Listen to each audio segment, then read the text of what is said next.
Tradisi mesuryak merupakan tradisi unik yang dilakukan secara turun-menurun di Dusun Bongan Jawo, Desa Bongan, Kecamatan Tabanan, Kabupaten Tabanan, Bali.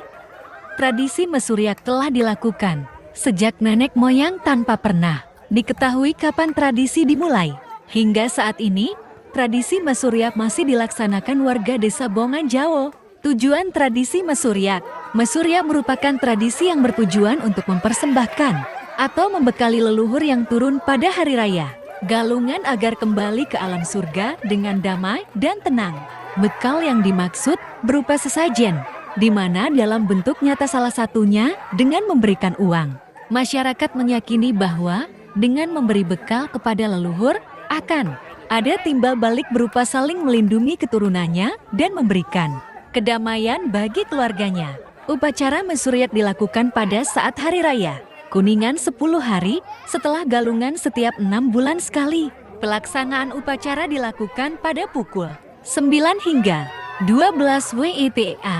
Upacara tidak boleh dilakukan setelah pukul 12 WITA karena diyakini setelah pukul 12 WITA para leluhur telah kembali ke surga. Aturan tradisi mesuryak, prosesi yang dilakukan sejak nenek moyang ini akan diikuti oleh anak-anak, orang dewasa, sampai orang tua, laki-laki dan perempuan bercampur baur. Tradisi akan diawali dengan ibadah di rumah masing-masing, kemudian dilanjutkan ke Pura Meraja, Pura Keluarga Besar, dan Pura Kayangan 3. Sembahyang dilakukan untuk keselamatan Ida Sang Hyang Widewasa dan para leluhur yang ada di rumah sejak Galungan hingga Kuningan. Rangkaian sesaji untuk perjalanan ke surga loka telah disiapkan di depan pintu gerbang rumah masing-masing. Sesaji yang disebut juga dengan banten pengadegan terdiri dari nasi, telur, dan pis bolong atau uang kepeng. Jumlah uang kepeng untuk bekal para leluhur sesuai dengan kemampuan masing-masing keluarga. Kemudian, sesepuh Hindu atau pendeta akan melantunkan pujian dan menutup dengan mesuryak. Anggota keluarga yang melaksanakan tradisi mesuryak harus melemparkan uang ke atas kepala.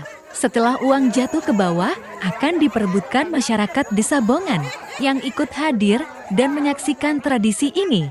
Dalam suasana sukacita, mereka akan saling berdesakan untuk memperebutkan uang sambil berteriak mesuryak. Kondisi tersebut memunculkan keakraban antar warga. Pada masa lalu, tradisi ini menggunakan uang kepeng. Namun seiring perkembangan zaman, uang kepeng diganti dengan uang logam dan kertas. Tradisi ini dilakukan di depan rumah penyelenggaran